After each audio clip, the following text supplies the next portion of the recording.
Let's go. What's up, everybody? Welcome to Bingetown TV. This is Brian here with Jimmy, Kyle, and Dave. And today we're going to be talking HBO's new hit series, The Last of Us. This is going to be season 1, episode 9, finale time, guys, entitled Look for the Light. And as always, before we get into the episode, I do want to take this moment to reroute you over to BingetownTV.com. It has our entire catalog of over 300 episodes. We cover The Boys, The Mandalorian, Yellow Jackets, Shadow and Bone coming up. March is a big month for us. So if you're looking for something after The Last of Us, maybe you can follow one of those shows that we are going to be covering coming up. And the easiest, quickest way you can support the podcast is just by hitting that follow, subscribe button, whatever it may be. Just smash that subscribe button like my boy Shady Penguin always used to say. Wow, another Shady Penguin. Yeah, I know. Well, when I say smash that subscribe button, he always said smash. Yeah. So respect to Shady Penguin. Real recognize real. But without further ado, we have a big episode 9 to talk about here. It is sitting pretty at a 9.3 in the IMDb ratings. Another great episode. We've been talking the entire series about the duality of Joel, and it was on full display this episode. I've been talking plenty. I'm going to turn it over to our rooks. I got some beef. I got some beef here, to be honest. What's your beef, bro? I mean, look, the episode was phenomenal. We obviously discussed last episode that we love seeing Joel hit that darker side and be the beast that we know he is, but I just feel a little unsatisfied with some things. I don't really, I guess maybe we'll get into it when we get a little bit further into our discussion, but I just feel like some things just I didn't expect them, and maybe that's just from the recording and all this talking that we've been doing, this theorizing, and I have these expectations, and this might be one of those shows that might get fall a little bit in my rankings because we cover it on a podcast. But yeah, I just felt like I needed more out of this episode. I loved it. Absolutely loved it. I thought it was like great action all around and a lot of like twists that I didn't see coming. But at the end of the day, like the episode ended and I was like, that's it. Like maybe it had to do with the 43 minutes, but it just, we'll get into it. But that was my 2 cents. I do have some beef with this episode. So you're just gonna just throw it at us that you had some beef and then not actually give us it's mostly all right. The main thing, the main substance is that I thought it was crazy that Joel was as selfish as he was at the end of that season. And I get that he was the father figure to Ellie, and obviously no parent wants to lose their child thing, but selfish. I don't know. He's well, I mean, that's the girl. I mean, that's the point, right? You're supposed to the duality, just like Brian said. You're obviously allowed to have one side or the other opinion, or just be on the fence, and maybe we'll convince you one way or the other if one person's on this side, the other person's on that side. But yeah, I mean, it was very black and white is how I guess I'm saying. Like, I didn't expect it to be so black and white. Like, it's either Ellie dies and everyone lives, or it's either Ellie dies and Joel, or like Ellie gets saved kind of thing. It was very black and white ending, and I didn't expect it to be that way. And Joel lying too at the end to Ellie, I was like, oh my god, like what is this guy doing, man? Yeah. Sorry, enough of we're gonna thoughts. Get there. Yeah, I'm interested to hear if Kyle shares Dave's reservations about the episode. I would say that like the substance of his opinion, like the reasoning behind it, I would agree with in the sense that like it was definitely shocking, but I don't think that I didn't necessarily like it because of that. I enjoyed it. The big thing for me was when it ended, it felt like very obvious or weird, or like the elephant in the room was that it was a 9-episode season, or the giraffe in the room. Yeah, or the giraffe in the room. that there was only 9 episodes, and it could just be, again, now me being selfish instead of Joel being selfish, but like it feels like there could have been a 10th episode and there wasn't a 10th episode. I think it did end at somewhat of a nice, like it's a cliffhanger, and it's like, okay, like there's a lot to talk about, and like, wow, is the relationship going to change? And we'll have all of this time between now and season 2 to talk about all that stuff. It just like was like, wow, episode flew by, and then we're done. I was like, okay. Yeah. Yeah, I have 2 things really quick to say. The first thing is, I don't want to put words in your mouth, Dave, but it sounds like you're saying you really enjoyed the episode, you just don't like Joel's decisions. So it's more about like you're not down with what Joel decided to do, or like that. And then you have some of what Kyle was saying about you thought you wanted a little bit more meat And again, I will reiterate Beefaroni. this, that I did still love seeing Joel just kick all that fucking Firefly ass. Like, that was amazing, but it just, yeah, it just didn't, I guess, hit me Yeah. in the way that it should have hit me. With regards to what Kyle was saying, maybe we could have used another episode. There have already been reports coming out, or I think quotes from Craig Mazin, that The Last of Us 2 will not be a one season affair. Right. He said it will Mhm. definitely be Yes. multiple seasons. We can't say for sure it'll be 2 seasons, 3 seasons, but it is going to be a multiple season story to tell. So Yeah. they're going to give themselves plenty of time to develop this story in future seasons. I actually forgot that I saw that tweet, and that actually does make me feel actually a little bit better about the ending. And we can get there when we get there, but that does make me feel a little bit better, because I guess the expectation was that, you know, this was going to end at a point that the game ended, and I was expecting like an ending of a game that would make me feel satisfied, whereas here there was a little bit left on the plate. Well, let me just tell you that it ended exactly like the game ended, and me and Brian had to wait, and everybody else who loved the video games had to wait 8 years for part Yeah. 2. I guess And you're I right. still Yeah. haven't We're- played part 2, so I'm Yeah, still we're waiting. sitting here. That We're is sitting here crazy. like some Game of Thrones homies or something with the Song of Ice and Jesus. Fire, but that's a little bit longer.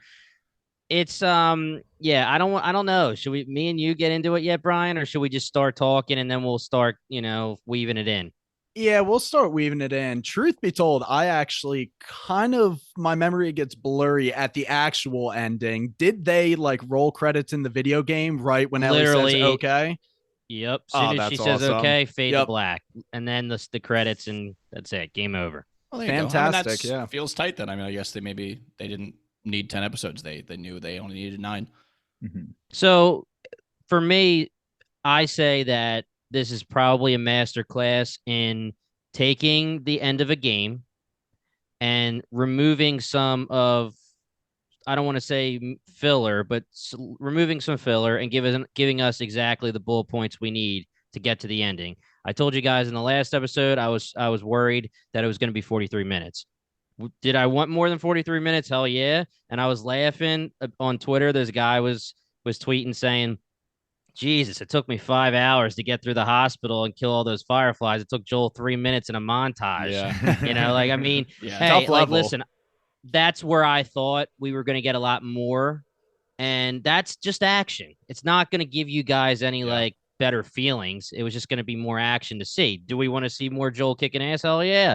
But I thought the montage was perfect with the music in the background, the way they shot it, and leading to the scene that we get at the end with the surgeon, and then obviously with the flashbacks of with Marlene. But I mean, that's it. That's the ending. I mean, that's exactly how the game was. And once we get to that in our recap, we'll start. There's a lot of things to break down, like what does okay actually mean?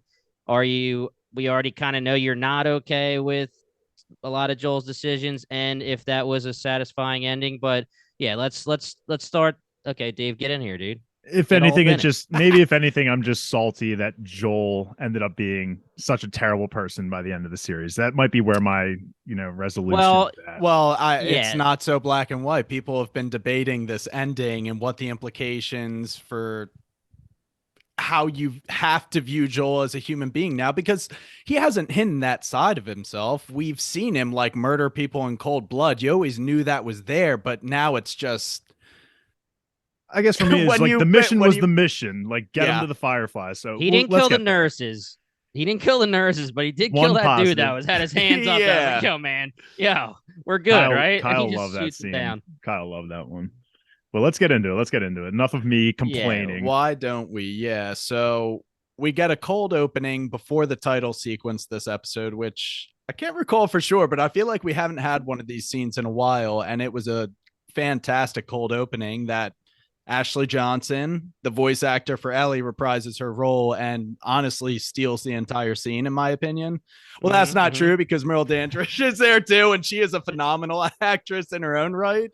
So just like a lot of power between these two. But the entire scene, she runs into this abandoned farmhouse. The infested is right behind her. As she's grappling with the infested, she infected. You said it Excuse twice. me. Actually. I know. I'm sorry. The viewers made it this far, or the listeners made it this far. They're gonna stick it out. And she gives birth as they're wrestling, and she looks down and has a bite. And I just can't imagine. Like, I was trying to like put myself in her shoes, and it's just physically impossible having to deal with that absolute avalanche of emotions like all at once. And honestly, I love how she looks down, kind of can't process it, and the maternal instincts are what trump everything. And she just looks at this child and allows herself this one like beautiful moment before she kind of has to deal with the reality. But once again, Ashley Johnson, like, just fantastic job. The interaction with Merlene was phenomenal. And it gives us a lot of context about what Merlene's relationship with Ellie has been since the beginning. And kind of Ellie isn't nothing to Merlene. This would be a hard decision for her to make in her own right. But what were you guys thinking about this scene? 10 out of 10 backstory. Yeah, first and foremost, I mean, obviously the thought is a little bit irresponsible to get pregnant. That's Kyle's always Kyle's thought, man. During a zombie apocalypse, but skipping past that, this would be like the worst thing ever. Like, actually, two sides of that coin is this would be the worst thing ever for her as like a mother, because like, you know, you're running around and you're fucking giving birth while you're trying to also defend your own life, which is like the most insane scenario you could probably ever think of. But also, I guess the silver lining of that, I'm sure it was like the easiest, like, quickest labor, you're distracted, like, in history. You're distracted, and all of a sudden you look down. She killed the infected or whatever. Infested. And then it was just boom, baby on the floor. I was like, all right, bet, let's get it. I'm already hearing the Dars and all the whatever Jimmy said. It's coming back this week. Yeah, right. Jimmy was said Dar, right? That was Jimmy. Kyle said Dar, and I said, what did divisive. I say? You couldn't say it. You couldn't say it. Yeah. But yeah. But this was, but listen, overall thoughts. Listen to her voice, just like blew me away, because it's just straight up Ellie's voice from the game. And I've never seen her do anything else. I'm not a huge video game guy, so if she was a voice actress in other games, I probably didn't play them. So she's Ellie to me. And at times I was just closing my eyes and be like, man, it's the exact voice, and it's like giving me chills here. And obviously, like the parallels to where she's like giving birth to Ellie, and then she names her Ellie, and you hear it coming out of the Ellie voice actress's mouth. It was awesome. And Brian, I don't know, you can tell me if you know this, unless it was a Left Behind DLC content kind of thing. This was made up, right? I believe so. And in the after credits, Craig Mazin was like, Neil came to me with this idea, and I was like, you have to do it. You have to include that scene. It adds so much. So yeah, I do think it was made up for the show. It was and I know specifically like them giving her the reason for why, or not her the reason, but us the reason why she's immune. That's definitely for the show. That was going to be exactly what I brought up, because I thought that was perfect backstory to Ellie. It explains so much. In the moment, I did have a few questions, like, was it because the infected's blood got on Ellie and kind of like spilled on her that was the reason why she was immune? But it turns out it was like the umbilical cord. It turns out that she was bitten, and then I guess the stream of the infected blood got a little bit into Ellie, just enough for it not to infect her fully and also provide her an immunity. So it was just that's all you have to do from now on. Yeah, it was a 10 out of 10 backstory. I'm actually surprised that it wasn't in the game. Like, it felt like so canon. Like, it just felt like it made sense that it was, that I didn't even think that it wasn't even going to be in the video game, which I actually really like that for you guys, honestly. Yeah, the way I think about it is that I don't want to think too hard about it.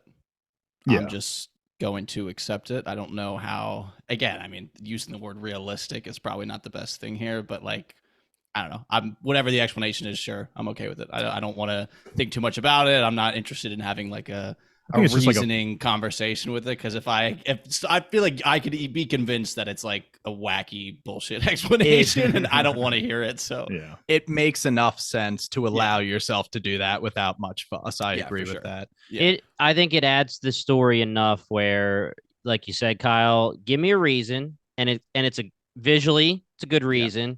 Yeah. And we don't need to break it down any further. I like that better than the video game that basically just said, hey, there's some cordyceps and it's infecting people, and go kill the bad guys. You know, obviously that's very like, you know, very straightforward, I guess, not like, surface level. That's not how the game really was. But I mean, it really didn't give us much of an explanation to why people were infected, except the background of maybe it was the wheat and stuff like that. And there was definitely, as far as I know, no background on why Ellie was immune.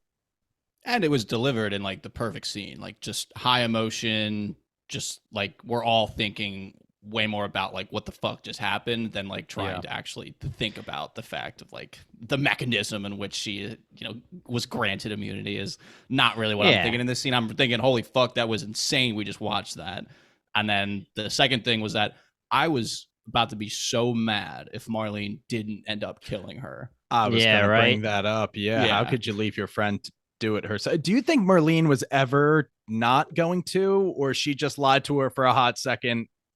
I think that's what it was. I think it was just, I think she was just like I think she wanted to give her honest thoughts, like, I'm not going to kill my best friend, but then she like reworked her answer based on the fact that her best friend is literally pleading for her. Gotta do it. So you got to do it. So I think she obviously didn't want to do it. Once her friend says she wants to do it, then you got to just do it. And it was great how she did it quickly too. Like, it wasn't like a whole like, let's talk this out kind of thing. Rip the Band-Aid. Yeah. Really? I don't know. I think that's an interesting conversation. I mean, I watched with Alki, Dave, and Luke, and I was just fucking with Alki. I was like, could you kill me? And he was like, no. He said he would wait until I would turn. And I was like, okay, well, that's like making me suffer. Right, because you don't know that the transformation. But he was like, we could just like get more time to like hang out, like we could actually talk and stuff. And like, I guess that's I get basically that the Riley Ellie thing. Let's go crazy together, and then you can kill me. Well, that's what ends up having to happen. And I do like that. In their own way, they gave us the answer that's the reason for the immunity, just to make sure. Like, she tells Marlene, I cut the umbilical cord before I got bit, I swear. Yeah. But we know she didn't. And that kind of, even though it's like, not straight up telling us that's the reason she's lying, it puts it in our head for us to go, okay, that's probably what the reasoning is. And also, I think it fills in the blanks really nicely of like what happened after Ellie got bit and Riley dies, but Ellie survives, and then she gets chained up. It makes probably the most sense that Marlene would have probably been the one to find her in the mall, because I'm sure Marlene was the one who really knew that Riley was in the mall, had told her she was going to come to Atlanta the next day. Marlene obviously knows Ellie wouldn't be someone that would just kill her right away, because I feel like if a Firefly found her, they would just kill her. Like any old Firefly. I would imagine Marlene would be keeping tabs on Ellie regardless, just because that was the promise. It was Anna's daughter. The promise, exactly. So you're keeping tabs on her. You hear she gets bit in the mall, probably the first one on the scene, and then it all makes sense, like you said. I'm sorry, Jimmy. And that's why I would say that Riley, when she asked Marlene, can Ellie come with me to Hotlanta, she was like, no, probably because she was trying to keep her safe and not go have to do the journey. Yep. Yeah. And that gives us some answers on that. Because really, if you're thinking about it back then, especially when we're watching the episode, we're like, why freaking not? Why can't she come with her? If they're best friends, like, what do you care about? And we didn't know until, obviously episode 1 is the present time or whatever. And then we have the flashback to, at the time, we didn't think that Marlene knew Ellie yet. But now that we get this information, Marlene did know Ellie. She promised that she would protect her. It gives us some answers that I was good with. I was happy with. Yeah, that's a fun part. I mean, that's a great thing about a finale. Is like when you can do like give us information and like tidbits that make us kind of rethink scenes that happen throughout the whole season. Like that's a fun and that's a good thing to have done. Yeah, in a finale. Absolutely. And the recap before the episode was a long one. It went through every single episode of the season, probably for that reason. It was kind of cool, actually, being able to watch the whole thing. But this is also where Ellie gets her patented green jacket, her nice little switchblade, whatever you want to call it. And we send them on their way. What's that thing where you can't hear, like tinnitus? Yeah. She was like, Marlene was like, cover the ears. Guy doesn't do it. Guy didn't do shit. It was so wild. It was literally the easiest thing to do ever. It's like, okay, let me just cover this baby's ears. Tinnitus reminds me of Archer. Have you guys ever watched Archer? Anybody here? Yeah. When they hold their finger in their ear and they're just like mop, because of the tinnitus from all the like explosions. Did you ever see? Do you ever see the episode, Dave, when he goes on a rampage? Oh, of course. That's like an Yeah, all-time yeah. Archer episode. That's why I've been saying whenever Joel goes crazy, that's why I say he's going on a rampage. He totally went on a rampage this episode. Yeah, he's like, Lana, you got to hype me up for the rampage. Yeah. But going back to your question, Brian, when it came to Marlene, I was expecting her to keep the baby and tell the guy go kill her because she couldn't do it. And instead she gave the baby and then said, and I obviously did it herself. But I was expecting her to be like, I'm not able to do it. You go do it. If that's me and I'm the friend, you got to be. Yeah, I mean, like Ned Stark yeah. say, the one to pass. Yeah. No, that doesn't fit here. Yeah. The one to pass the sentence. She's not passing judgment, but yeah, chop the head off, dude. If you're the friend, you got to be there. You carry out the deed. Kyle, I'd kill you, dude. That's what I'm trying to say. You wouldn't want to have a little cup. Here's the deal. I You can. I do like I'm Alky's idea. I do. I do. I was just gonna say I'm not against Alky where it was like we can reminisce. Maybe not for like waiting until I turn into a beast, but like Nah, you maybe can like tell an hour, me- take a beat. Yeah, Kyle, you could tell me. You could be like, oh, dude, I'm starting to get a little fuzzy here, bro. And then I'll That's just true. shoot your freaking Yeah. face Yeah. off, you know? Yeah. But I mean, you could tell, like, she was unless it was just because she just had a baby, but she was starting to, like, kind of Yeah, flinch she and, did- and move, yeah. You you could know? you could see it in the eyes. Like she had purple, like her eyes were kind of going purple. And a it little was crazy. Like, she's sitting there, and Marlene walks in, and she's just standing there with the knife into her own neck. Insane. Where it's like, I guess she's just ready to push as soon as she starts feeling it with the baby in her hands. And then Oh. obviously, you know, the deal, you know, when you have a baby and all the care that goes to it and she can't feed the baby. And who knows, like, would that have added immunity to Ellie, given Yeah. some of that grade A breast milk from an infected? Maybe that would have I don't taken know. it too far and she would have infected. It's Yeah, I mean, that's the thing. You don't know. And obviously she wasn't going to risk it. And she didn't even know that the umbilical cord thing did anything. That's all hindsight. But it's such, like, Kyle, you nailed it. It's such a bad situation to be in. One of the worst you could think of in this world that they live in.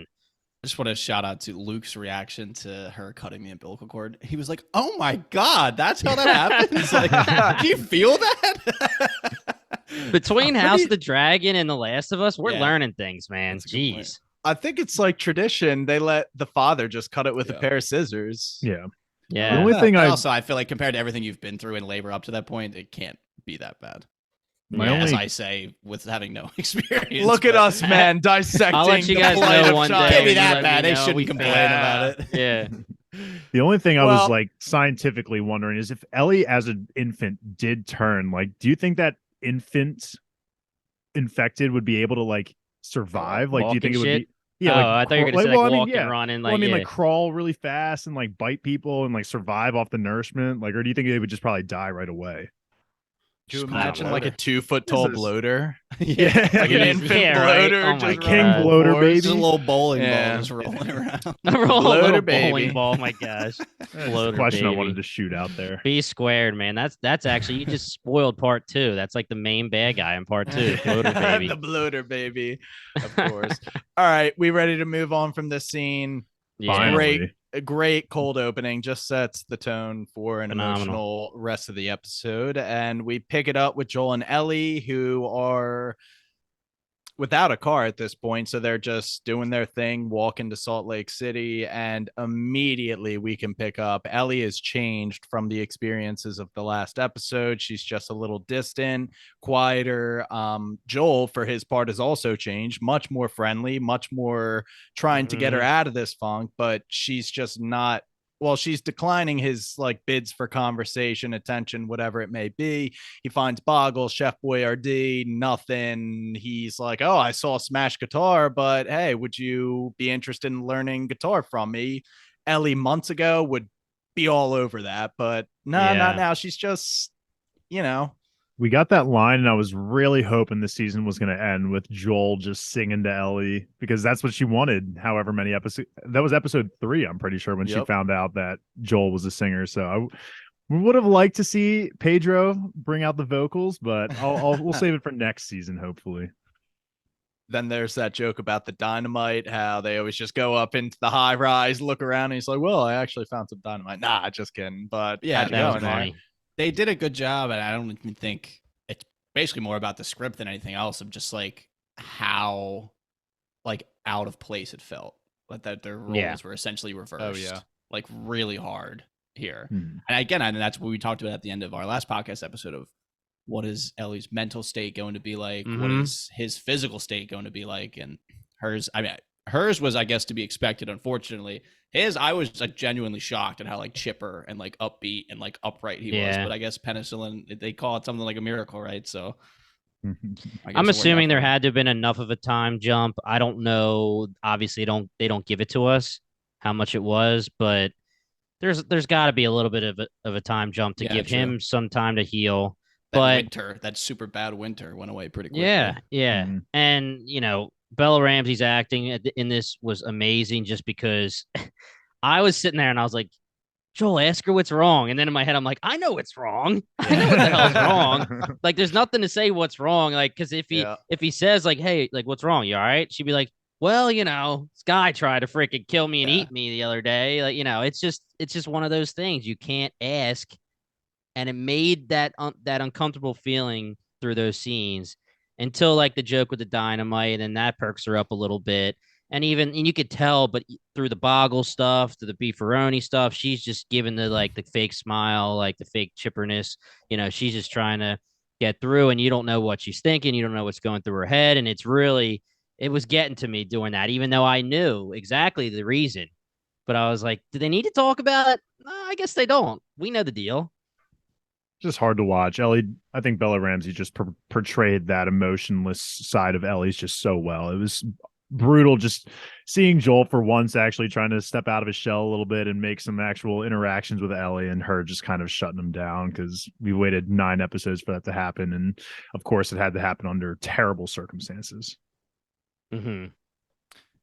Yeah. And honestly, Joel said before, like, Ellie, you're a kid. You shouldn't have to deal with this. But I'd say all he can offer at this point is apologies, and that's not going to do her any good. She's just got to deal with it. And I think, the scene where they have their heart to heart was needed, where he just puts it all on the line. But so we enter this construction zone, high rise, whatever it may be, and they do the iconic from the video games drop down the ladder, I'll boost you up. That was just one of those mechanics from the video games that they use all the time. That was cool to see.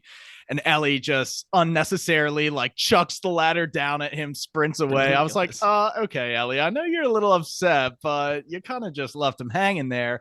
But I would be freaking out too if I saw a giraffe. And this was just one of those beautiful scenes. I mean, it was copy and pasted right out of the video game. I remember being in the video game when you get the chance to overlook the herd of giraffes. And I was there looking at my TV, just having a moment. I just stayed there watching it for there 2 minutes, because it is like you're there. And they kind of captured that essence of the moment. I felt very well in the TV show. What were you guys thinking? Were you expecting giraffes there? Well, Dave was fucking out here spitting fun facts at us while we were watching. So that's what I was thinking about. Yeah, giraffes. What was your fun fact? Yeah. Giraffes' tongues are blue so they don't get sunburnt. 90% of their tongue is actually pink, but the tip of it is blue so it doesn't get sunburned, because all they do all day is just slurp down some fucking trees. You've fed a giraffe before, right? Yeah, I've also fed a giraffe before. It was very gross because their tongues are at least when they full portrayal out, they could get 4 feet long or something, 3 feet. And Jesus, it was a little gross, but really cool experience. But yeah, that's that mouth too. But yeah, obviously it. When that mouth too. No. Really beautiful scene though. I honestly didn't expect the drafts. I was wondering, because we were talking she had seen it, and then they had to proceed up 4 or 5 flights of steps, and I'm like, what could she have possibly seen that would have triggered this emotion from her, from being 5 floors below what she had actually seen? But it made sense, and was also honestly really cool. I didn't expect it, even though I probably maybe should have with the monkeys. We had seen the monkeys at the hospital, but did not expect a giraffe, to be honest. And what state are they in at this point? Is it Salt Lake, Utah? Salt Lake, yeah. Probably just a zoo thing. Well, we were talking too, because I guess as they get up there and they start to have a little bit of a conversation, and she mentions they have honestly probably the beginning of their deep conversation of you don't have to do this, and they open up and all that stuff, and she talks about sheep herding and stuff, and we were talking, and I was like, why don't you just herd the giraffes? like chill there. You just like, dude, you just, I mean, as fucked up as it sounds, but that's a decent amount of meat. Those are some big boys. You just fucking start just raise giraffes, and you could probably live for the next at least like decades. Some tough meat, but it would definitely you would definitely be surviving for a very long time. But there's like a 27-foot tongue that you can eat. Yeah, the tongue meat would be alone enough to last a year. So speaking of like, giraffes. Butchering these giraffes, this giraffe was actually real. It wasn't CGI. Oh, really? And the giraffe's name was Nabo. That was the giraffe's name. And Belle Ramsey said it was like a spiritual experience. The location manager said, you can do the CGI, but it's just not the same. So they went with real giraffes. At least really the one that is all up on her. Yeah. Because we were watching the recap or whatever it is after the episode, and I might have been zoned out, but I did see them going through the actual shooting of that scene, but I couldn't tell if it was CGI or not. But it actually makes it way more awesome that it was a real giraffe, and they were able to like get it perfectly in that position, have the shot for Ellie to feed it. Like, it was so good. So yeah, and then they do proceed to the roof looking at the herd, and they have this nice heart-to-heart moment where Joel's like, okay, we're at the tail end of our journey, but I gotta be honest, Ellie, we've done these things, and on the other side of the door, it's so often, time and time again, been something bad. It is not too late to just throw in the towel, call it quits, and have our little slice of heaven over at Tommy's compound with our dignity and our livelihood, our health still intact, and not a completely compromised morality, because that's what Joel's about to walk into. Are you with me? And Ellie sticks to her guns. She's like, there's no halfway in this. We've made it all this way after everything we've encountered. We have to see this through. So tough to think about. I mean, you kind of have. I mean, I definitely agree with Ellie. I mean, you're going to propose that they go home after what just happened to her, for that event to have happened, and then for it to be absolutely worthless. It was like, for me, Ellie, she's alive. Yeah, I guess. But it was that's the argument, Dave, and we're all gonna have it here, dude. We're gonna have it. Don't you damn worry. Now, well, here's the thing too. Like, I think also, like, you could tell that Ellie appreciated that little conversation. Yeah. Just because it's the first part.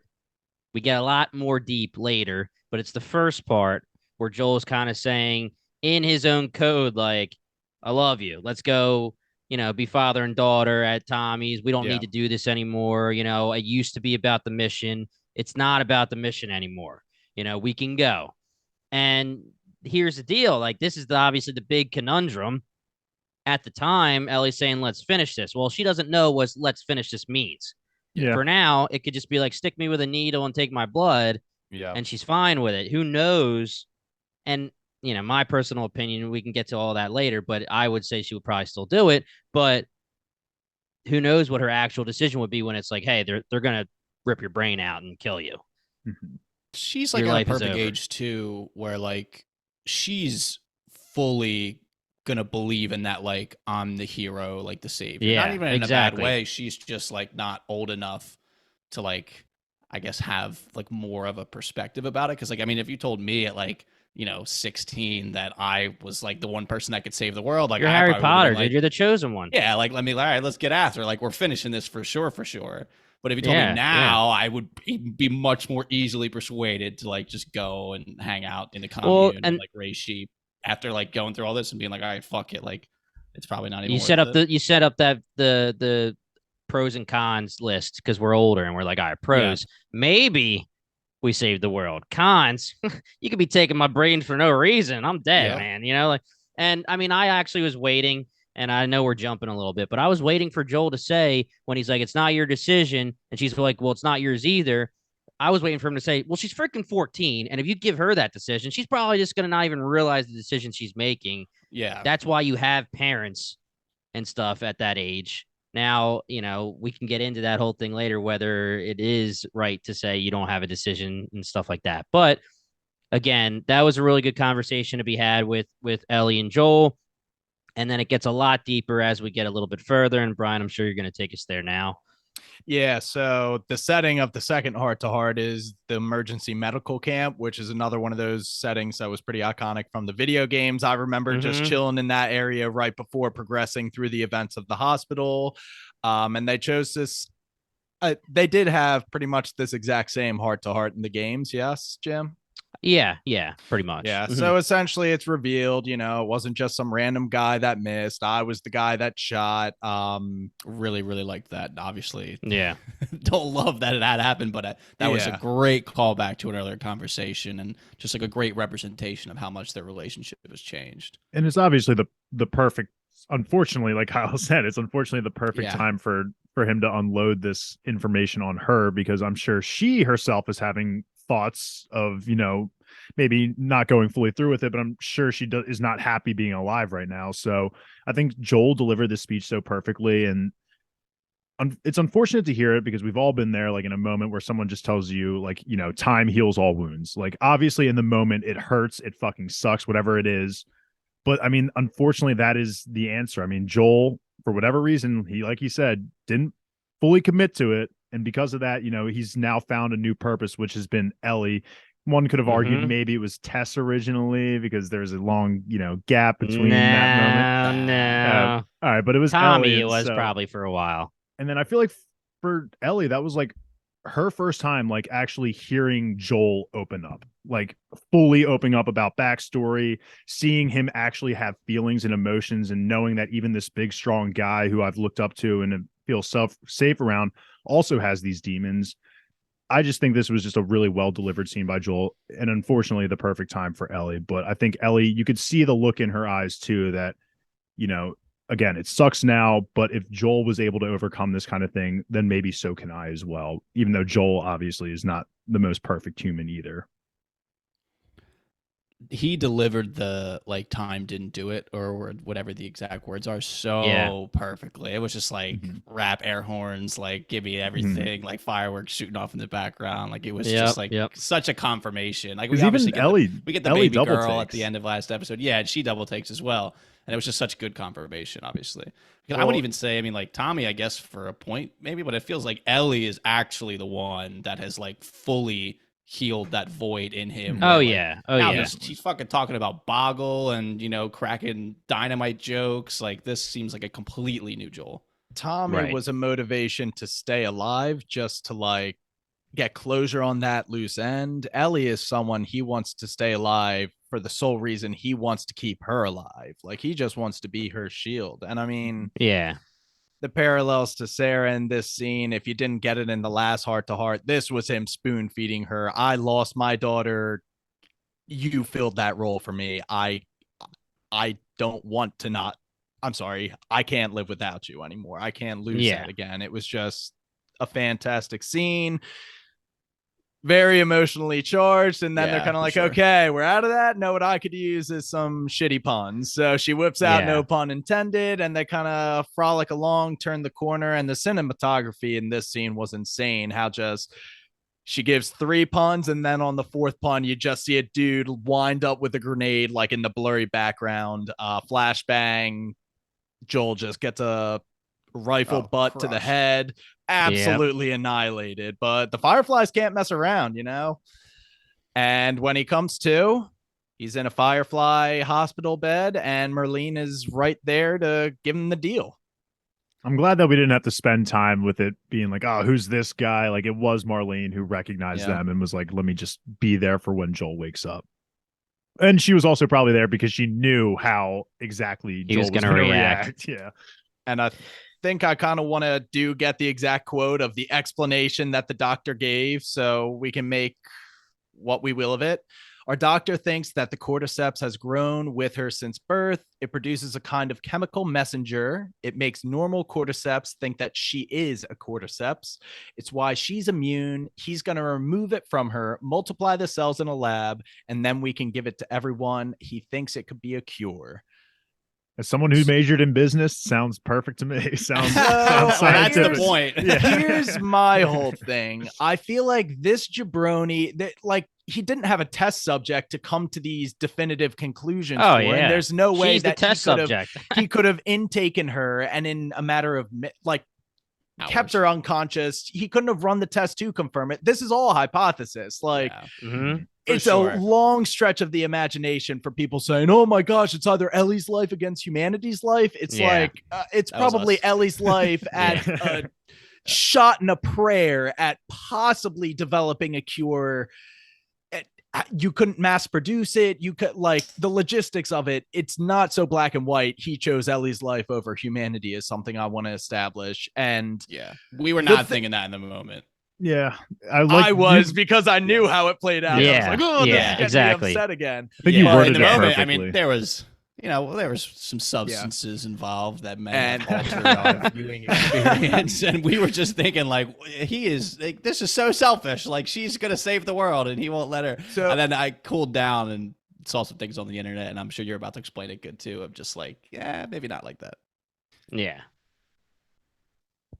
He sees through Merlene. He's dealt with Merlene. He's like, cordyceps grows inside the brain. She's like, yeah, it does. Shit sucks. And then she has her two goons with her just there to like beat the shit out of him unnecessarily, in my opinion. But I think she knows Joel is really dangerous. So you can't mess around with this guy.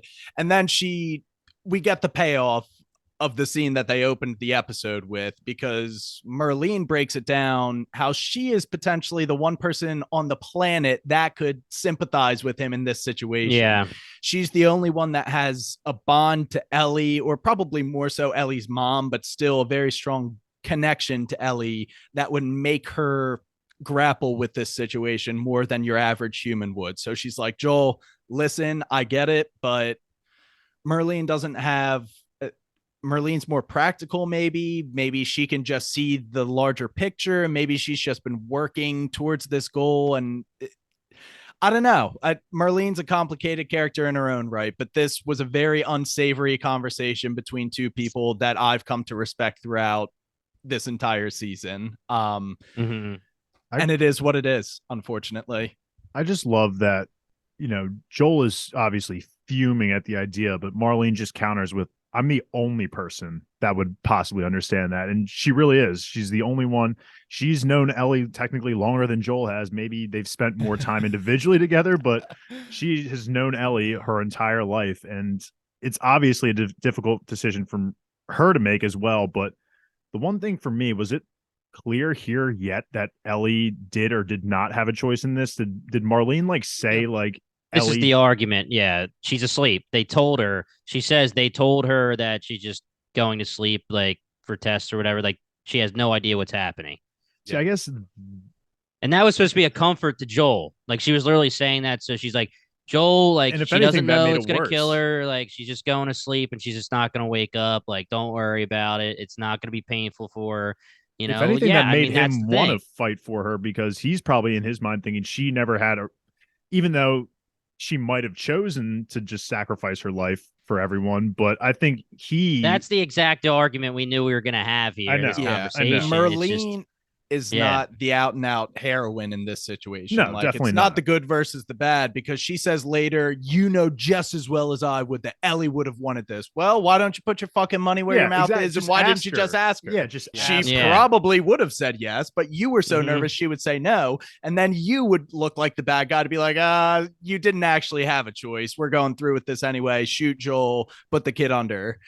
So I would say that the smarter move would have been to ask her, like you're saying, absolutely. Brian, because if she says yes, then you literally shut Joel down in 2 seconds, because Joel and her can argue all they want. But if Ellie's the one who says, I want this, then Joel, I guess he can still do the exact same thing and go on a rampage and save her, and then she hates him.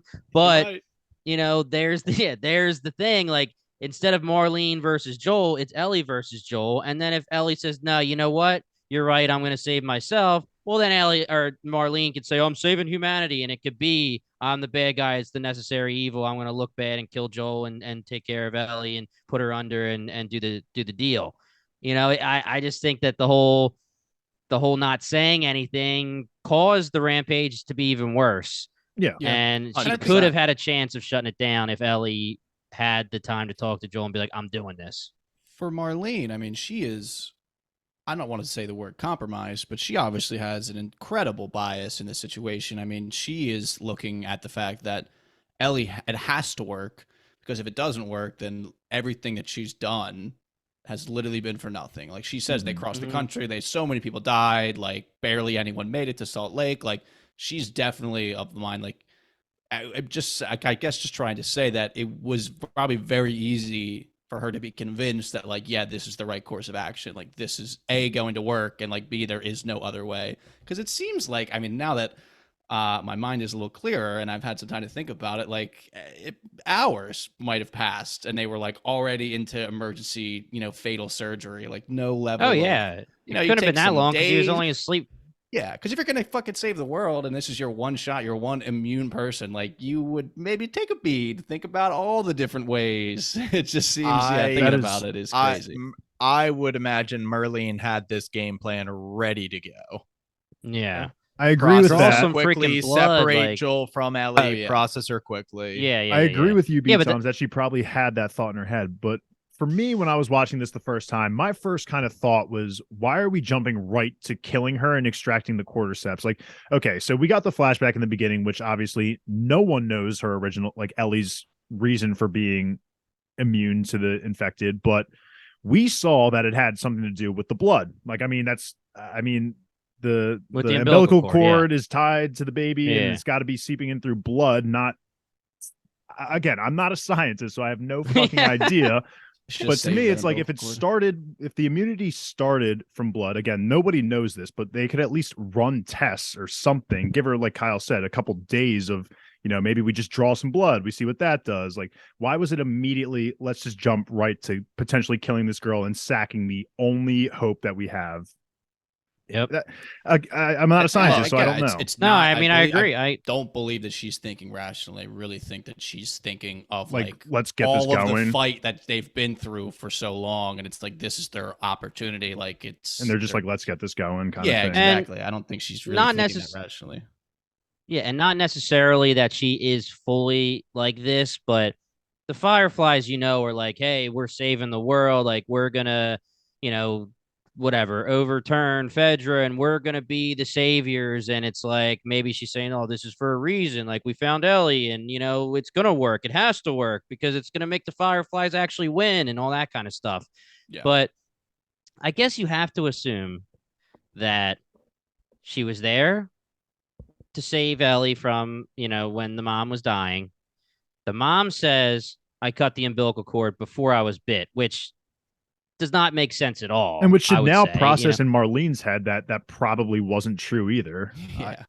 I mean, unless you're unless you're really saying like, I had the baby, I cut it, and then the freaking infected came in, I like threw the baby aside and just started, but anyway, what I'm trying to say is she went all those years, 13 years, put Ellie in a Fedra school, whatever. Okay. Then Ellie gets bit. Then she's immune. Is that the moment where Marlene is saying maybe that has something to do with the intro that we saw? Or is it just, hey, she's immune and I'm going to figure out why she's immune and I'm going to save the world? Because if she doesn't have that conjecture, then it's even worse. If she doesn't have that conjecture, then it's literally, hey, we have this immune person. We're going to give her to a surgeon for, like you guys said, 3 hours, 2 hours, 1 hour. And now we're going to rip her brain out without like... I think like testing the blood or doing whatever, I guess I'm curious of what do you mean by like have that conjecture and like taking that thought, continuing it through a logical progression, like in terms of like farming out people that are pregnant to then get bit and have babies. No. I'm saying like because she kind of gives a quick explanation to what the doctor said. Like the doctor ran some tests, Joel, and he says that it's because whatever the cordyceps think that she's also a cordyceps and blah, blah, blah. And does that mean that like Marlene already had that like hypothesis when she found Ellie was immune? Was she like, hey, you know what? Maybe freaking Anna was lying and she didn't cut the cord. And maybe that is why she's immune. And I'm not saying that like, let's start farming people, but I'm saying like maybe his reasoning. Not saying that. Yeah, right. His reasoning, meaning the doctor matching her reasoning that quickly was like, all right, well, we both must be right and let's just go do it.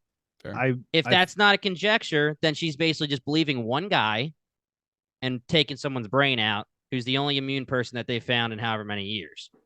I just don't think they thought about it. I don't think I would like to have Marlene think that she could make those connections of, okay, there was something definitely sketchy with Anna, the birth and everything. But to me, how this episode played out, she didn't take that into account at all. And they were just like the second opinion you were saying with just like, we got confirmation for one person. Yeah, it makes her look worse. And that's how I took it personally. Yep. I saw and that was me playing devil's advocate just to. Okay. So you're not in favor of farming out pregnant women? No, I don't think so. An army of immune soldiers. Okay. So I'm not on the like side of farming giraffes. I don't want the giraffes. I want sheep. Okay. And I don't want pregnant women either. I just want that to be known on the podcast. Okay. I totally had a thought and I lost it. You were saying there was a funny video and I might have seen it. So if you want me to say my funny video. Well, maybe not funny video, but just talking about like this idea of the doctors being so confident, like that this has to happen. And that we saw, I guess it's episode, was it 4 maybe?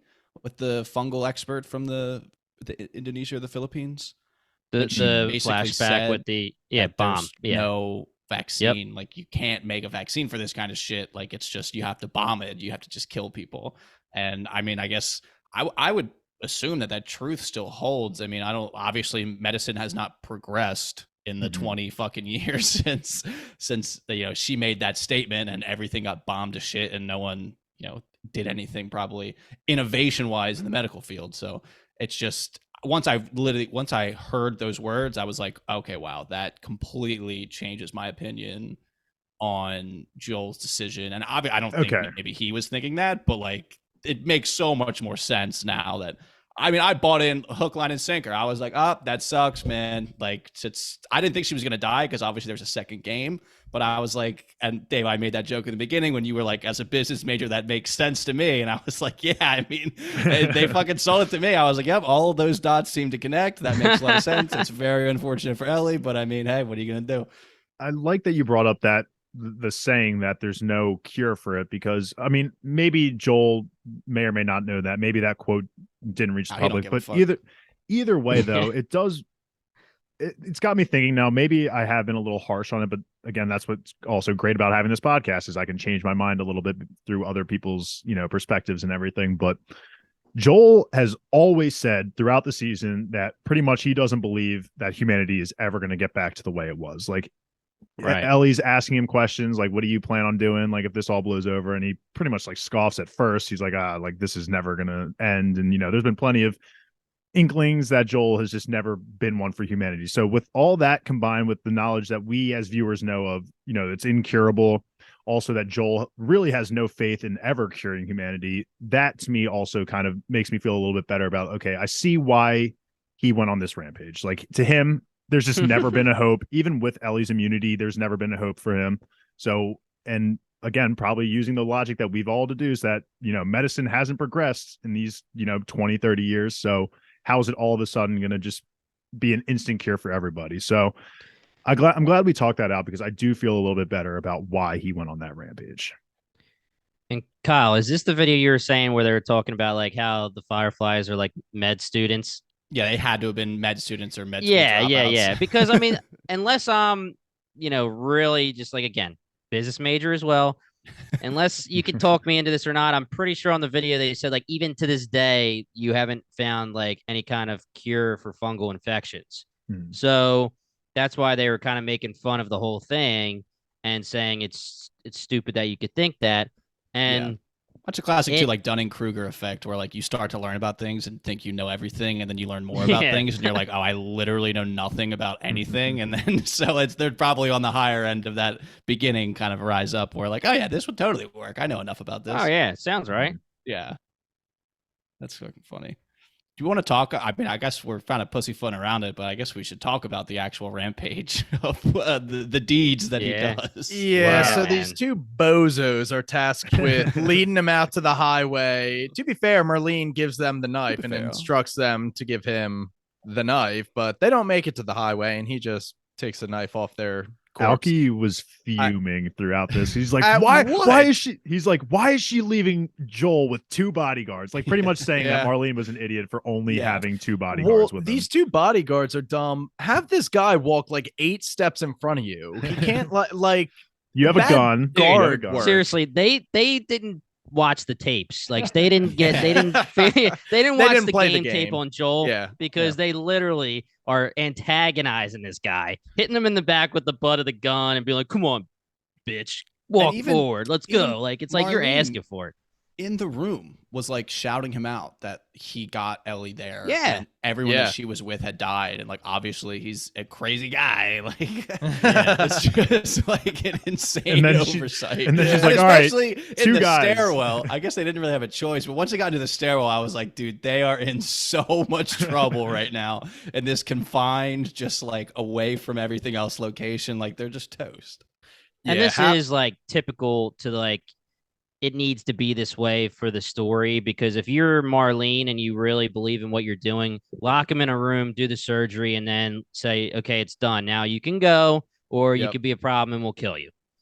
Don't just like let him go in the middle of it, knowing that two of your bros are going to get their ass whooped and he's going to come back on a freaking rampage. I'm going to be honest. I totally thought he was at least just going to knock him out. As soon as he pulled the trigger, I was like, this isn't stopping anytime This isn't good. Like this guy's gonna just go down the rabbit hole of murder. Because I literally just thought he was gonna disarm, knock him out, leave him there, and sprint there. But nope, anyone that moved was literally fucked. Mm-hmm. He couldn't have anyone like that could speak on the fact. I guess he doesn't kill the nurses. That he did this is what I kind of felt like. But it just like kept. I don't want to say worse, but it kept getting like crazier and crazier because he kills the first two guys, and I was like, holy shit! And then he's just cold blooded, dude. The one guy surrenders. He pops him. He shoots the one guy like once and asks a question. It's like chase the second guy. I was like, I don't fucking have time for this shit. Just kills him. I was like, oh my god. It was really so crazy. Yeah. I just didn't expect to see that side of Joel. Honestly, I didn't expect to see the side of Joel again because of how, I mean, granted, Ellie was in a dark place, but he was, pretty positive and pretty fatherly earlier in the episode. And I guess this does kind of father instincts, man. He's got to. And I was going to just say it does kind of tie in, I guess, to those father instincts. But holy shit, yeah. When the guy was pleading, I was like, we've seen this before. Multiple people have pled for their lives in front of Joel, and he shows no mercy. So there was no way that guy was making that guy definitely didn't watch the tape. Yeah. No, the doctor he did definitely no film study before he got into that fight. Yeah. The doctor was. And did you guys think he was going to have any compassion for clearly the surgeon, like the brains behind the operation, or did you think he was just going to be another body? I laughed so hard when that fucking bozo picked up a scalpel. I won't let you take her. Like, All right, bud. Jump of the year right there. Yeah, maybe for the Joel just puts one clean in his brain. It was like, all right, get this fucking bozo out of here. Maybe you for two unstrap her. Let's get out of here. For the split second that the doctor didn't have the scalpel, I was like, okay, like Joel maybe will let him live because he is a doctor and he's important. But the moment he picks it up, it's over. Like there's not a thought in my head that this guy's gonna live. So long as that doctor's alive too, there's still a chance he's gonna want to do this operation in the future. Like he says to Merlene before he does the deed, you'll just come after her. Yeah, damn. I guess, you're a doctor or whatever, Hippocratic Oath, which I'm sure has gone out the window since the world went to shit. What Hippocratic Oath now? But like, if you're gonna do that, like you gotta like pick up the scalpel and just throw it immediately. Like, what are you doing? Fucking trying to wield it and like threaten him with it. He didn't watch the tape, man. The Fireflies as a whole skipped film knife to the gunfight. Yeah, Marlene turned around.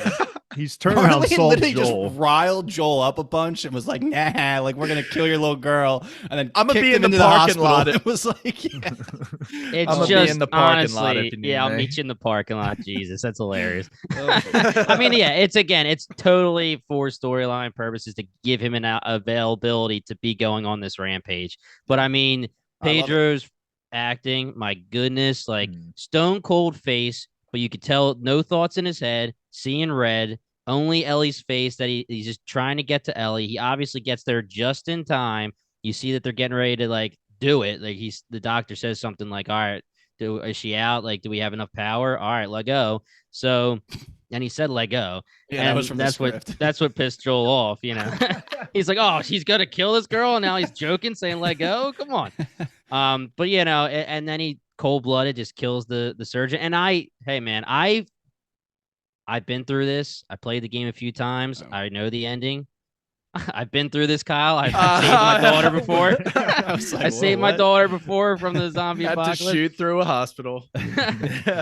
I was dying at the guy tweeting saying it took him 5 hours to get through the hospital, but it takes Joel 2 seconds. But anyway, I wasn't sure what he was gonna do to the nurses. You know, I didn't know if he was gonna pop them too. I mean, it's one thing, and that's why the Last of Us video game is like groundbreaking, one of the best games of all time. The cinematic portions of it are like you're watching a movie, but I don't want to like put down any kind of video games, but there's nothing like seeing it acted out on like TV or a movie.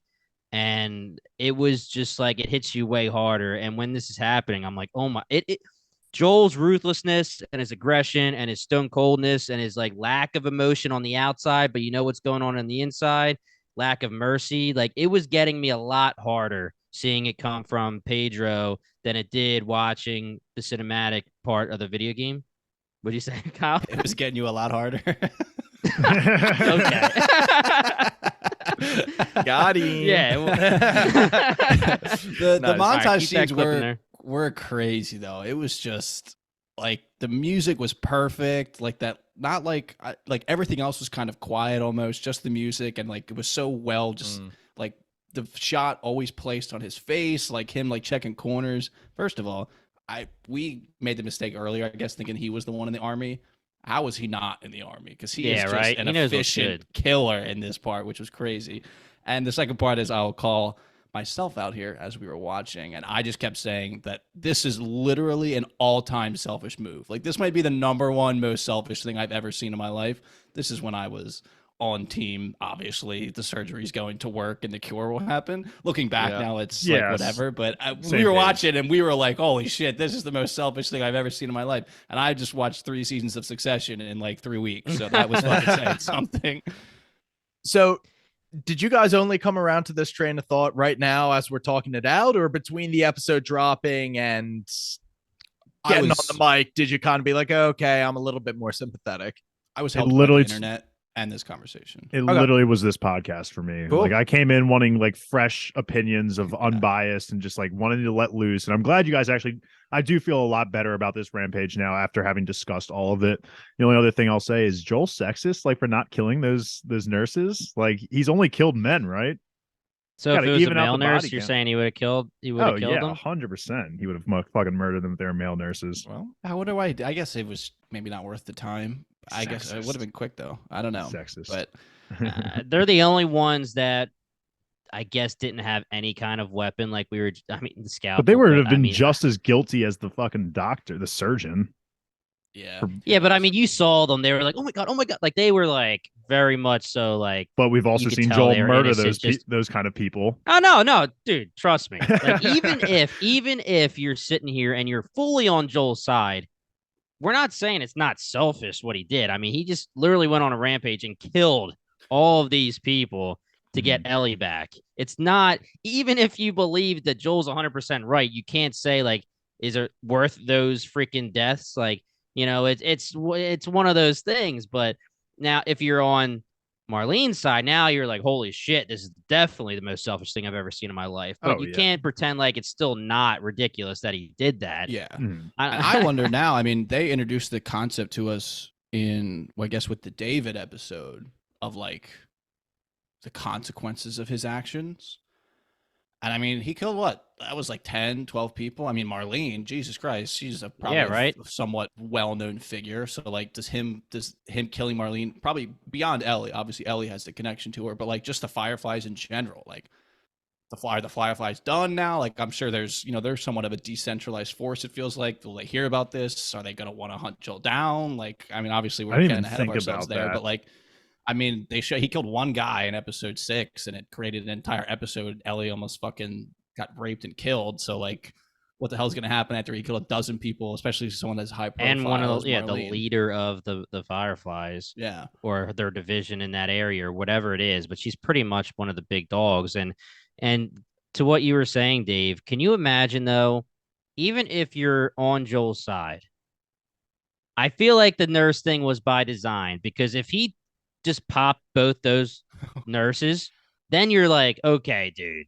Even if I Yeah, like believe you're that such you're a piece of saving shit. Ellie, you literally just popped two innocent nurses that weren't attacking you and trying to save Ellie. My thought process when it came to all those people dying, where they were all armed and stuff, and they, whatever, I feel like he probably knew that after he grabs Ellie, he's going to be carrying her, and he can't be like leaving them alive to fight back. You have to just take them out so that you have a clear way out.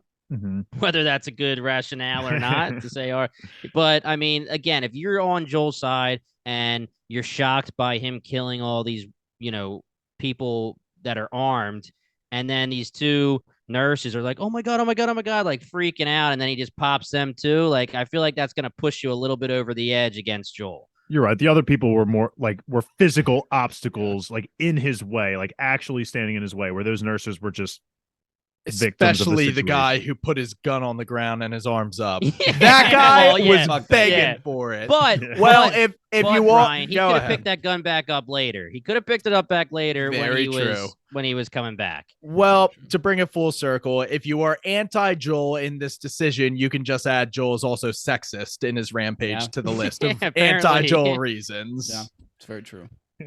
So I believe this is a cinematic from the game. He picks her up in his arms, goes to the elevator. It's a nice elevator ride down. You emerge in the parking lot and you're confronted by Merlene. I loved how they broke this scene up, made it a little disjointed. Yep. They kind of get the front half of the conversation, and then we cut to the car scene, and then we get the meat of the quote unquote conversation, if you will. But she essentially just says, listen, Joel, you can't save her forever. And the reason for that is because she lives in a broken fucking world where zombies rule the day and people just kill other people in the streets like you just did here. That cycle is never going to be broken. And eventually she'll die from raiders, from infected, etc., etc. But if she sacrificed herself here, we could have fixed the world that we live in, and the rest of humanity could have a regular life. And then she also placed the card, that Ellie would have wanted the same thing, which is flawed reasoning because, as I've already said, she never asked Ellie her opinion.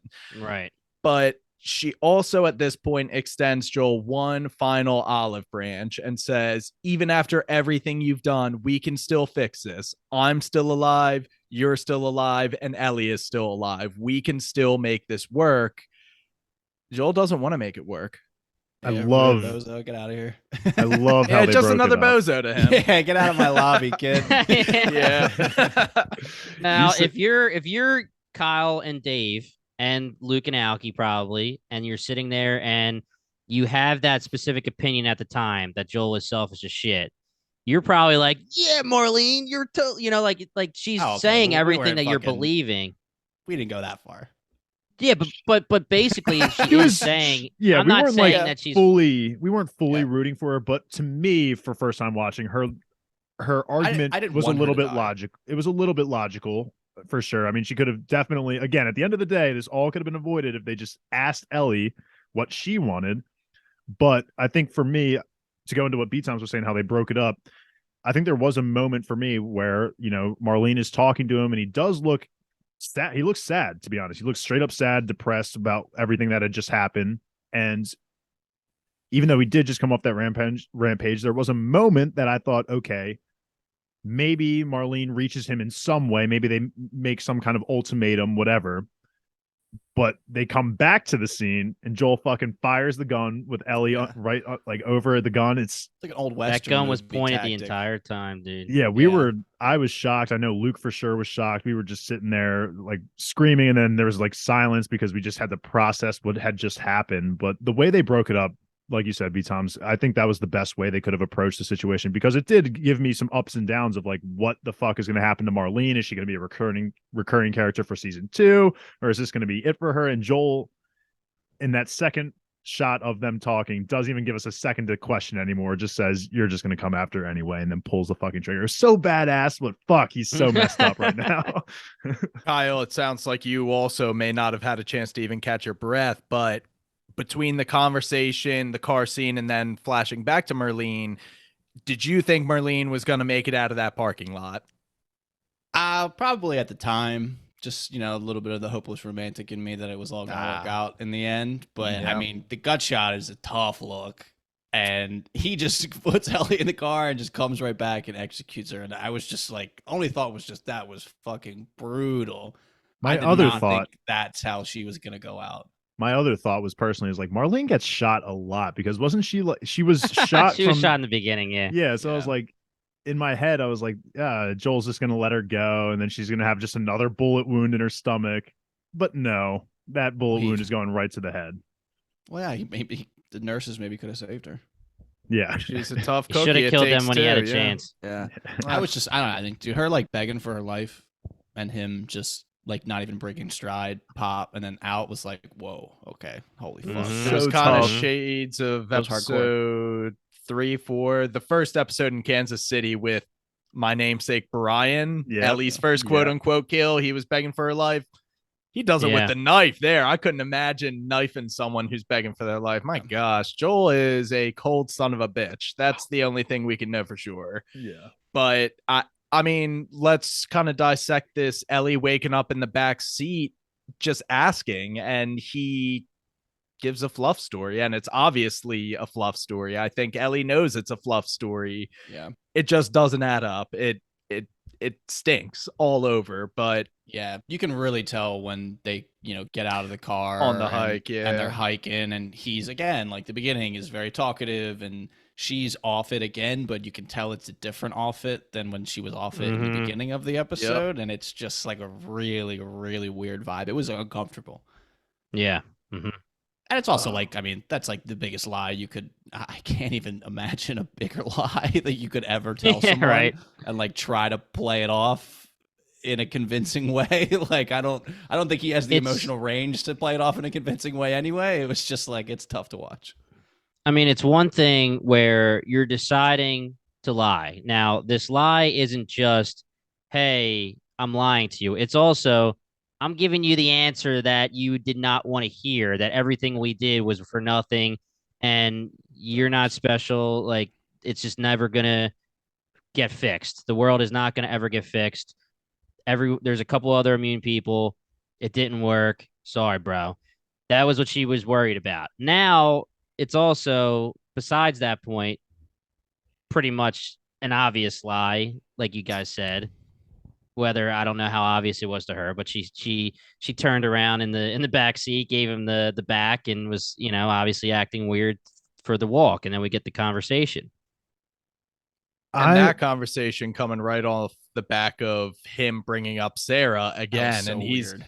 It is, but he's making these comparisons that like she always showed an interest in Sarah and what his life before the outbreak was. So like him finally sharing this, usually she would be all about that and welcome this conversation, but she cuts it off right then and there. Is like, swear to me that you're telling me the truth. And I mean, Joel's making a conscious decision to build their entire relationship out of this lie because that's just tough.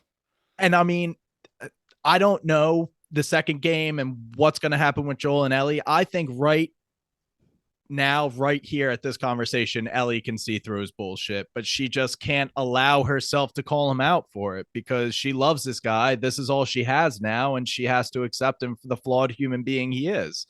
And I think she's trying to protect herself by not getting the details that she probably knows happened. All she asked was, did people get hurt, and is Merlene okay? And the answer to both of those questions was yes and no. That's all she needs to know, and that means that Joel was the one behind it. Yeah. I mean, I guess I'm curious too.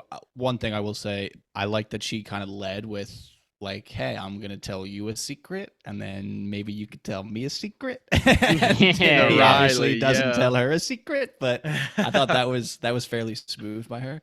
But the second one, I just like going into the second season, like what is like the level of like I'm going to, a very popular buzzword, like how is she going to gaslight herself into like trying to believe that this shit is like, he's telling the truth, quote unquote, or like it's not that big of a deal? Because I mean, she literally says okay, and I guess that's obviously an iconic line from the game. I mean, she hasn't, Bella Ramsey tweeted it out, and I think Neil Druckmann tweeted it out, and it's just obviously I feel like I got the vibe from the okay of like, okay, I know you're lying and you're not gonna fucking tell me the truth, but like we'll have to deal with that later. Yeah, I mean, for me, this one, obviously, I'm devastated that he doubled down on the lie, because you could really hear it in Ellie's voice when she asked him, like, I want you to be honest with me, that she was, I don't even think she said that, but you could hear it in her voice that she wanted honesty from Joel.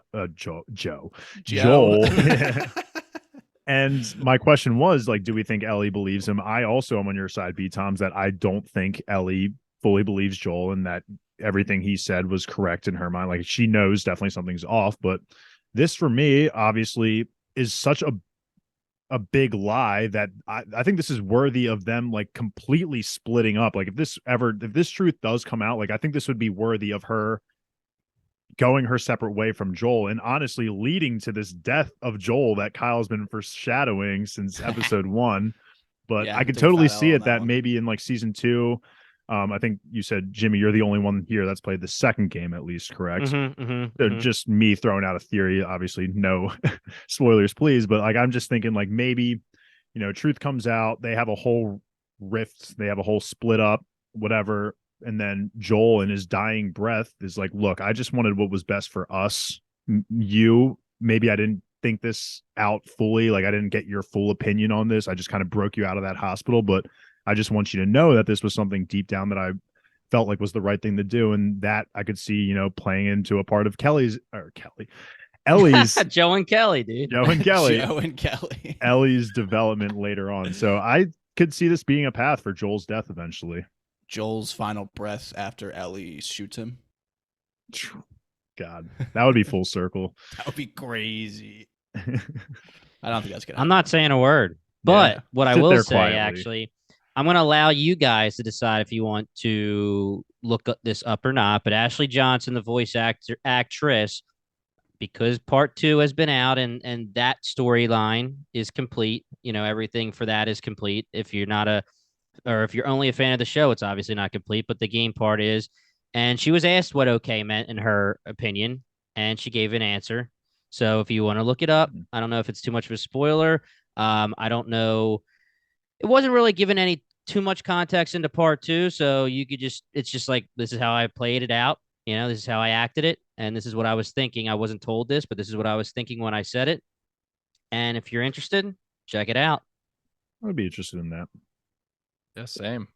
I mean, that's kind of all of the plot of this episode. I guess we should open it up before signing off. Just broad strokes, thoughts of the season, or just generally speaking about this episode. I mean, I feel like we're all on the same page here. This is an elite show in my eyes. I think the production value is just through the roof, which we come to expect from HBO series.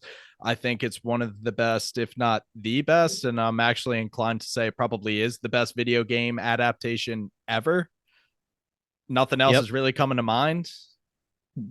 Exactly right. I don't have anything that comes to mind right off the bat. And not until Super Mario. I was just going to say, Super Mario movie hasn't come out yet. So it's on its way, baby. What about Super Mario from 1989? You didn't like that movie? Oh, is that the live action one?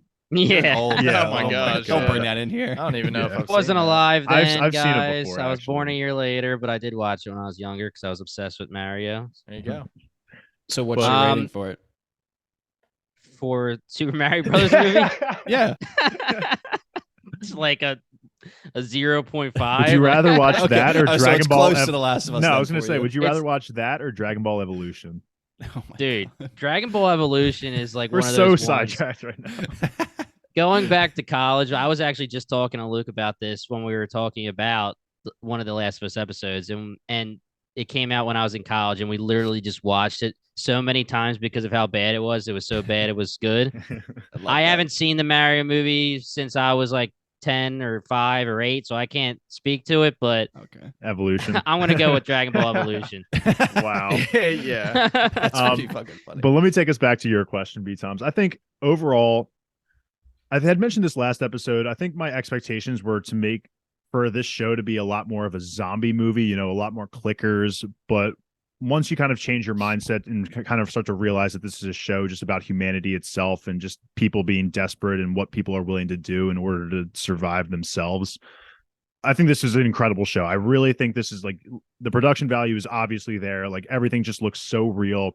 I think Bella Ramsey absolutely killed it. Daddy Pedro always is going to kill it. So I was pleasantly surprised. Well, I guess not pleasantly surprised. There were some high expectations for this show coming in because it's HBO. It had the budget and they met expectations for me. I mean, obviously I hate a cliffhanger like this as an ending, but how else are they going to keep the money going for the next season? So this episode was really good. Maybe not in my top 3, but still a very solid episode. And overall, this show, I'm excited to make this a staple of Bingetown TV in the future. Yeah, I thoroughly enjoyed it. I can't say maybe what like I had an expectation of in terms of like how good it was going to be, but obviously HBO Max kind of pulls out a lot of the stops for these things. So I expected it to be very good. I had a fucking blast. I mean, it was really fun to podcast about. I don't think that, like Dave had mentioned earlier in this, sometimes there's shows where when we podcast about them, they don't really hold up as well. Or it's like when we actually talk things out and it's like, oh, okay, I don't think I like that anymore. I don't really think that happened at all with this show for me.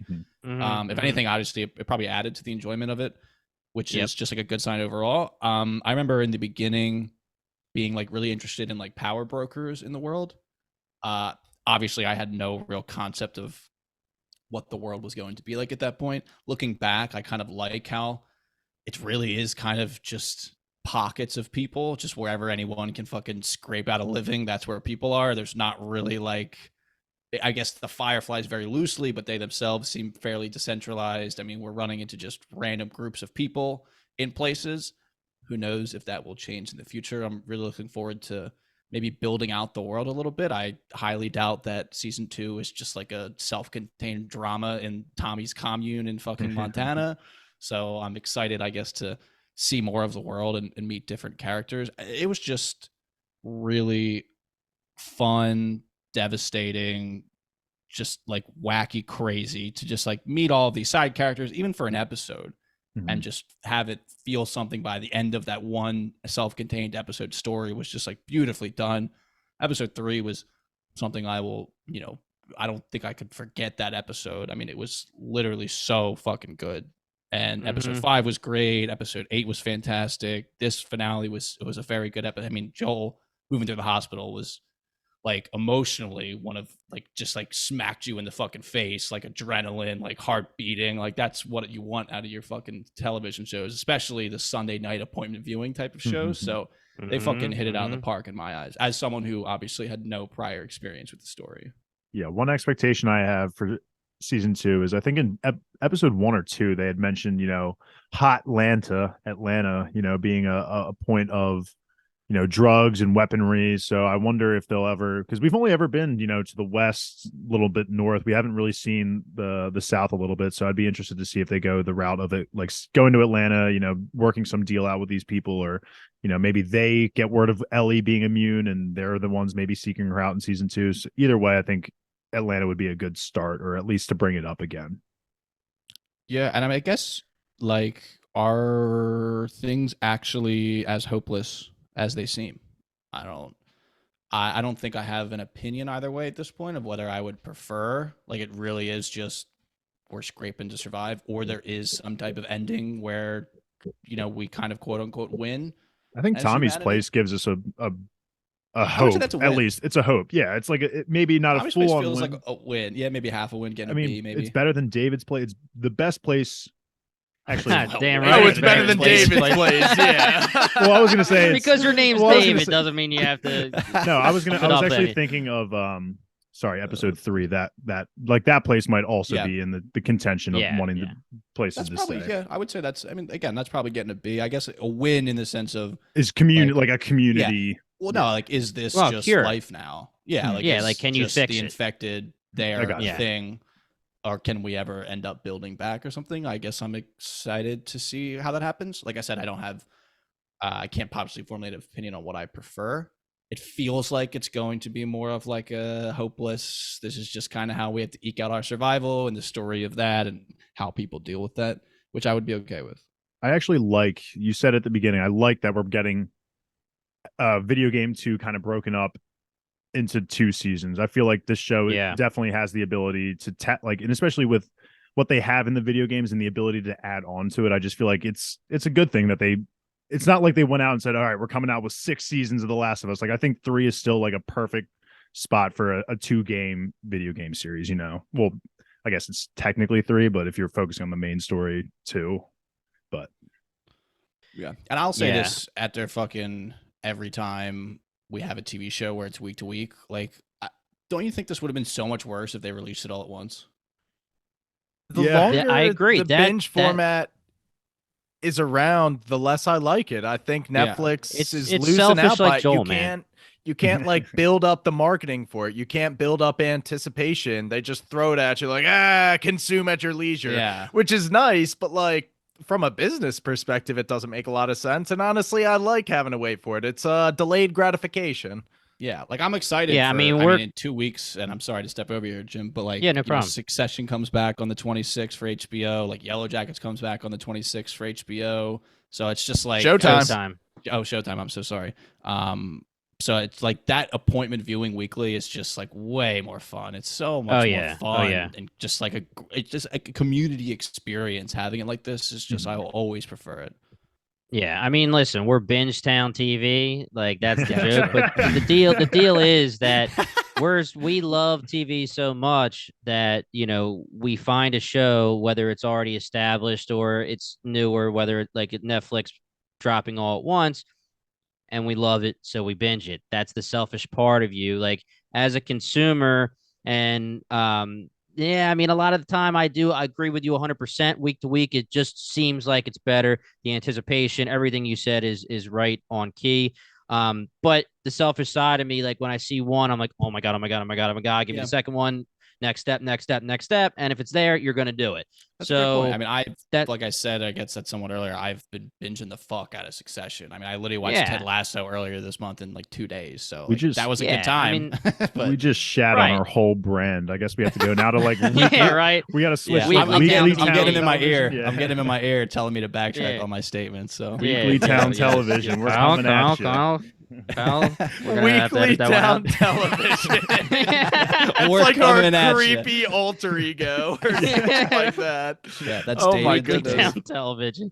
All right, so I want to do my lasting shot, but I also have a couple rapid fire for the rooks here.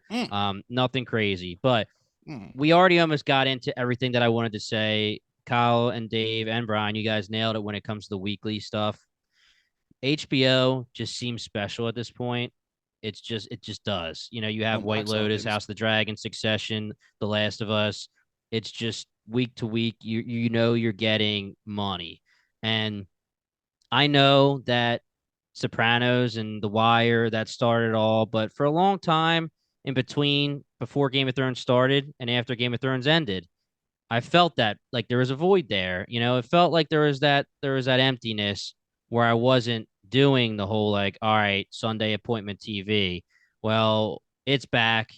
And I don't want to say it's back because of House of the Dragon, but that was like a big one for me where I was like, oh, yeah, baby. But like White Lotus, Succession, like you said, Kyle, The Last of Us is like that for me.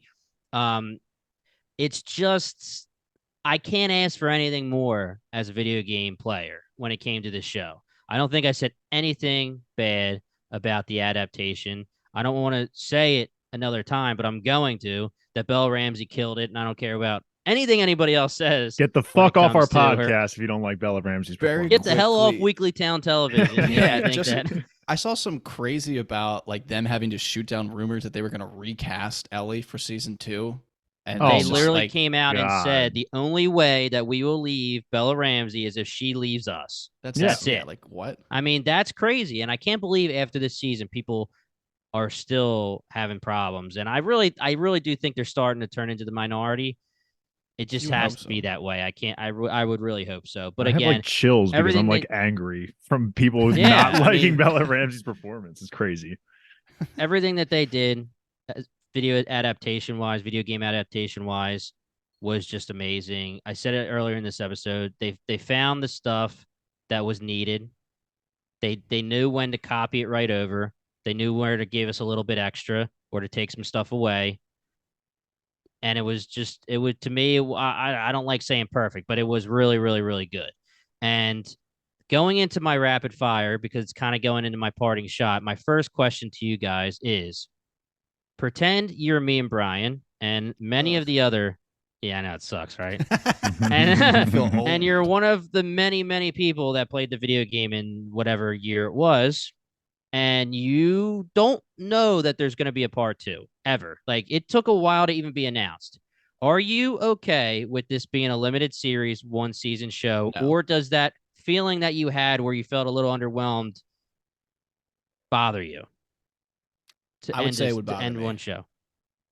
Okay. I think it would bother me too. It would need a little bit more of like a harder ending, I guess. I don't know how really that to separate the fact that I know that there's more. Yeah. From that's true. That's from true. This answer, but I think I could be convinced that it was okay. You know, that it's kind of like open-ended in the sense of, but I feel like there's like that open-endedness being like, are Joel and Ellie ever going to be okay again? I feel like it's too open-ended. Yeah, it's exactly. Yep. Like, I mean, B. Toms has, consciously not continued the story for himself. So Look, I guess by design, leaving the game on this cliffhanger naturally enables discussion about it. I mean, I want to bring up Craig Mazin's quote in the post credits was, people have argued about it for a decade. Should Joel have done what he did? In the end, the only thing we can be sure of is we understand why he did it, and we understand that Ellie would not have wanted him to do it. And that's when he says it like that, it literally sounds like, yes, you could leave it at this as a limited series. When he says it like that, it promotes so much conversation. It allows you to fill in the blanks. My headcanon could be, if part 2 never came out, they were able to overcome the differences and just live kind of a flawed life built around this lie in the back of their head, but they would be safe, happy, and loving in Tommy's compound. Or they would eventually come out with this lie and they wouldn't be able to come to terms with it and they'd go their separate ways. It could be a million things, but I mean, you can just fill in those blanks, but it does make sense, the choices that the characters made. My opinion on that is that if you're going to tell a story, like, that's not telling the whole story, I would say.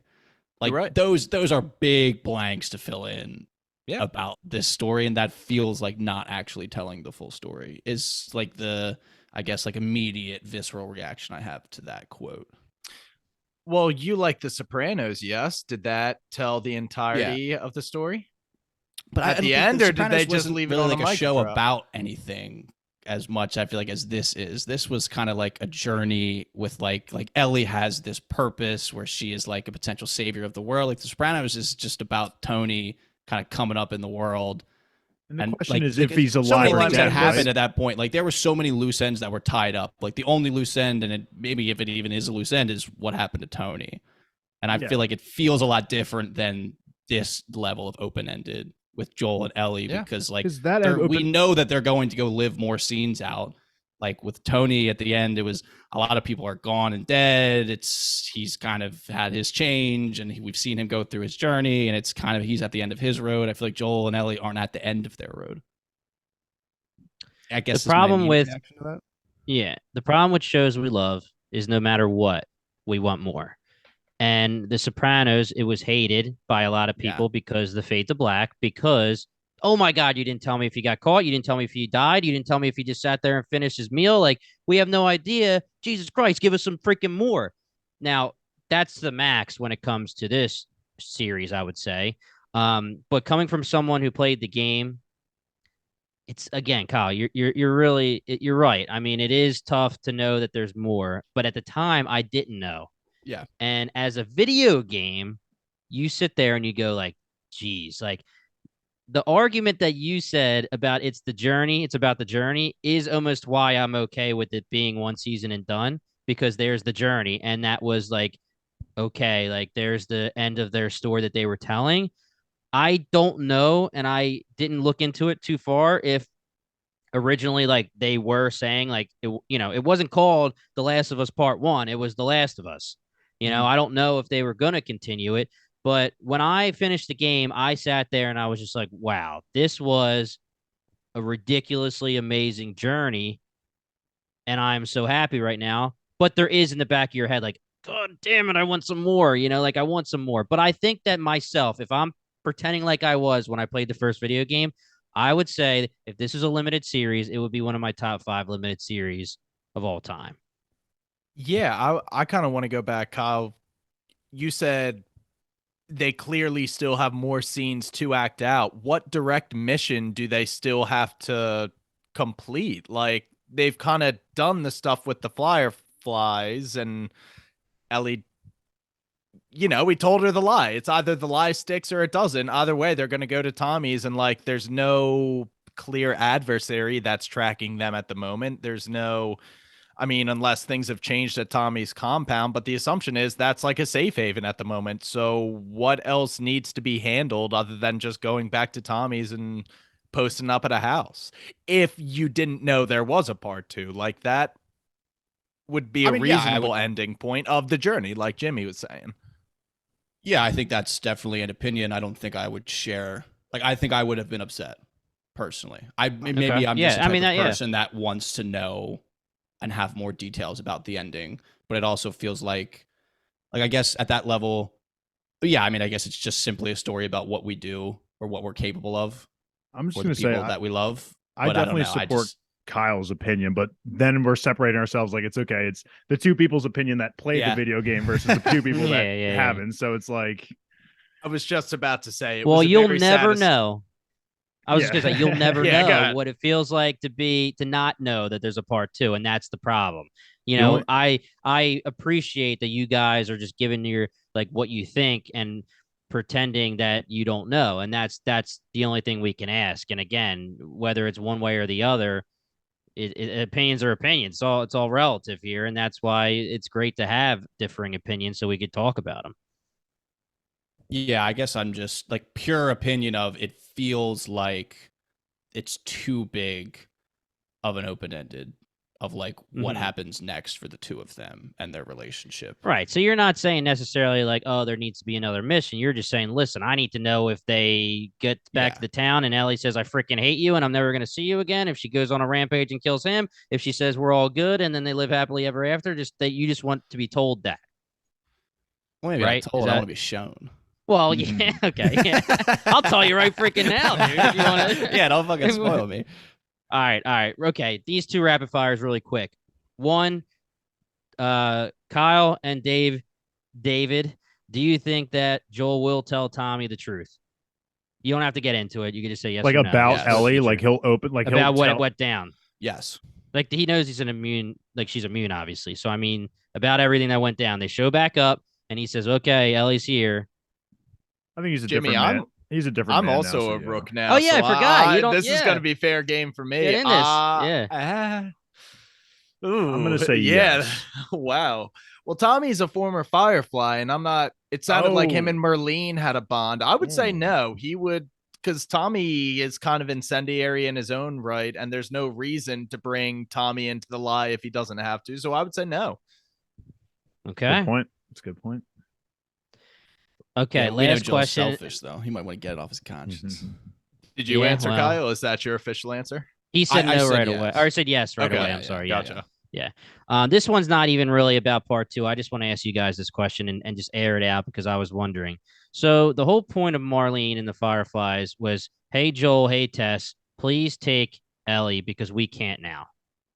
But then Marlene ends up at the final destination anyway with her armed guard in a car. Is that anything that's bothering you? Do you just think it just so happened to be that finally, eventually she found a car and she was going to end up going to this spot anyway? And it just so happened that Joel got to the specific spot and found the plans to get to the next spot and they met at the same spot. I mean, if you're Marlene and you get to where they get at the same time, wouldn't you think you can get an armed guard with Ellie to where you need to go anyway? I mean, that was the goal, right? I mean, they were trying to meet them at the State House to send her away. Well, Marlene wasn't. She was trying to... Like Joel, and it wasn't like Marlene told Joel and Tess, like, hey, take her to Oh Salt yeah, Lake you're City right. You're right. Don't for go us. all the way to Salt Lake City. Yeah, like, so it's just take her get to the the state house so that our people can then take her to wherever she needs to go.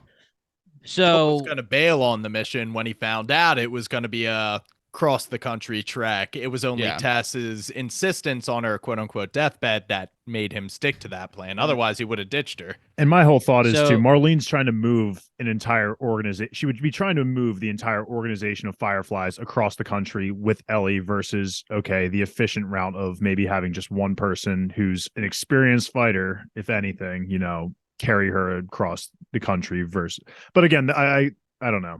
But that's yeah, I just mean, me. what I was saying is like it seemed like Tess was saying, like you said, Brian, quote unquote, on her deathbed, finish the job because she could be the cure, because we're the only ones who could do it. Well, we're the only ones that could do it because Marlene was saying that we don't have the means to do it. Like, I'm shot and whatever, like, go do it for us. If you're Joel, you continue on, or like, yeah, if he would have taken Ellie back to Marlene, it would have took some time, but she would have got there eventually. Correct? The same way Marlene ended up there eventually anyway. I mean, yeah, probably. Okay. Yeah, it's all about the journey though, dude. Yeah. At the And time, I mean, I want to find out what Joel's tax policy is. Right? Tax policy, yeah. A little Lord of the Rings joke for you there, but okay. Yeah, I feel you. Yeah. I don't know. Maybe a minor plot hole. I feel like also, like, in the heat of the moment, I remember when they handed it to Ellie, like, Fedra was on the way, so time was of the essence. They made the split call. She was dealing with a gun wound. Just said, hey, keep her safe, blah, blah, blah. Not something I really spent too much time worrying about, but that's just me. Any other to be rapid honest, fire? Ooh.